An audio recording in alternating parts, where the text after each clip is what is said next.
নমস্কার বন্ধুরা, আশা করব আপনারা সকলে সুস্থ এবং ভালো আছেন। এটা আমার একটা মায়ের রেসিপি, যেটা আমি একটু সামান্য এনহ্যান্স করেছি। সেটা হলো কি আমি একটা চিকেনের ব্রেস্ট নিয়ে নিয়েছি। সেটাকে প্রথমে আমি কিমা করে নিয়েছি। আমি কিমা করে নিই, তারপরে আমাদের বাড়িতে যেগুলো pizza normal oregano chili flakes হয়, এটা অপশনাল, এটা চাইলে আপনারা দিতেও পারেন, নাও দিতে পারেন। ওটাকে মাখিয়ে নিয়েছি। তারপর একটা কড়াইয়ের মধ্যে তেল গরম করে ওর মধ্যে পেঁয়াজ কুচি, টমেটোটাকে স্ম্যাশ করেছি, যেটা আপনারা দেখলেন, হালকা পুড়িয়ে নিয়েছিলাম, স্ম্যাশ করে দিয়েছি। ওর সাথে একটু আদা রসুন বাটা দিয়ে, সামান্য হলুদ, নুন স্বাদ অনুসারে, আর চিনি সামান্য পরিমাণে দিয়ে ওটাকে ভালো করে কষিয়েছি। কষানো হয়ে যাওয়ার পর ওর মধ্যে আমি চিকেন কিমাগুলো দিয়ে ভালো করে নাড়াচাড়া করে একটা পাত্রে নামিয়ে নিয়েছি। তারপরে ওটাকে একটুখানি ময়দা দিয়ে বাইন্ড করে একটা থালার মধ্যে সেট করে রেখেছি। তা আরেকটা পাত্রে আমি একটুখানি দুটো ডিম গুলিয়ে নিয়েছি, আর একটা পাত্রে ব্রেড ক্রাম্ব নিয়েছি।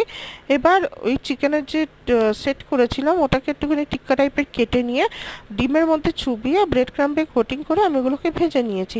তারপর একটা কন্টেনারের মধ্যে সামান্য একটুখানি সর্ষে, পোস্ত, কাজু, চারমগজ আর কাঁচা লঙ্কা, আপনারা যে যেরকম ঝাল খান সেরকম দিয়ে আমি ওটাকে পেস্ট করে নিয়েছি।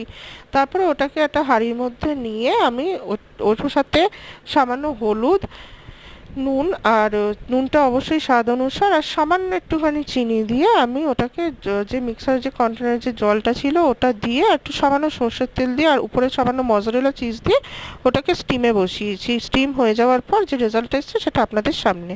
ধন্যবাদ।